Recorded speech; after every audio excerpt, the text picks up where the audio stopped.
मत्स्यगंधा कौन थी? प्रकृति का नियम है कि एक स्त्री और पुरुष के संयोग से ही संतान का जन्म होता है।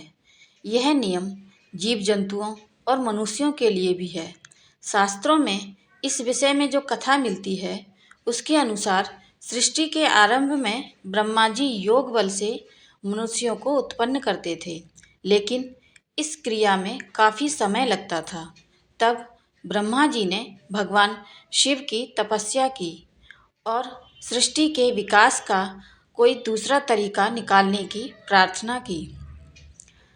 भगवान शिव ने ब्रह्मा जी की प्रार्थना से तपस्या से प्रसन्न होकर अर्धनारीश्वर रूप में प्रकट हुए।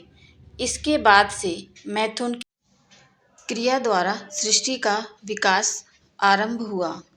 लेकिन हम यहाँ जिस कन्या की बात करने जा रहे हैं उसका जन्म प्रकृति के इस नियम से हटकर हुआ था, क्योंकि इसके जन्म में स्त्री और पुरुष का संयोग नहीं हुआ था। स्त्री के गर्भ से नहीं तो ये कैसे पैदा हुई यह कन्या। हम जिस कन्या की बात कर रहे हैं वह महाभारत के भीष्म पितामह की सौतेली माँ हैं। इनका नाम है सत्यवती। इनके जन्म की कहानी बड़ी ही अनोखी है। कथा के अनुसार राजा सुधन्वा एक बार वन में शिकार खेलने गए। इस बीच इनकी पत्नी रजस्वला हुई और इनके मन में गर्भधारण की इच्छा जगी। रानी ने एक शिकारी पक्षी के द्वारा राजा के पास अपना संदेश भिजवाया। राजा ने एक पात्र में अपना वीर्य देकर पक्षी को रानी तक पहुंचाने के लिए कहा। मार्ग में एक अन्य शिकारी पक्षी मिल गया जिसके साथ इसका युद्ध होने लगा। इससे वीर्य का पात्र छूटकर यमुना नदी में गिर गया। उस समय यमुना में ब्रह्मा जी के श्राप से एक अप्सरा मछली के रूप में रहती थी। उस मछली रूपी अप्सरा ने उस वीर्य को ग्रहण कर लिया।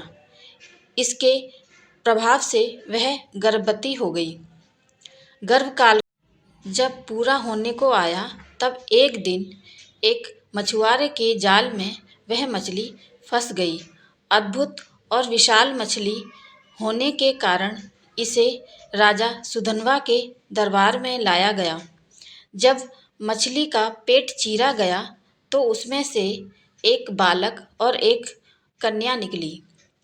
राजा सुधन्वा ने बालक को अपने पास रख लिया, लेकिन कन्या के शरीर से मछली की गंध आ रही थी, इसलिए उसे मछुआरे को दे दिया गया और यह मत्स्यगंधा कहलाई।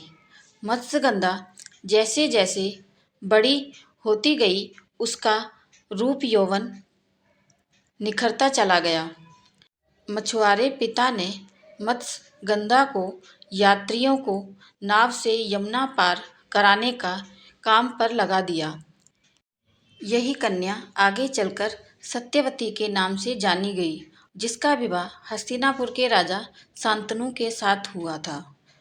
मेरी ये कहानी आपको कैसी लगी मुझे कमेंट करके ज़रूर बताएं और मेरे चैनल को लाइक शेयर और सब्सक्राइब ज़रूर करें। धन्यवाद।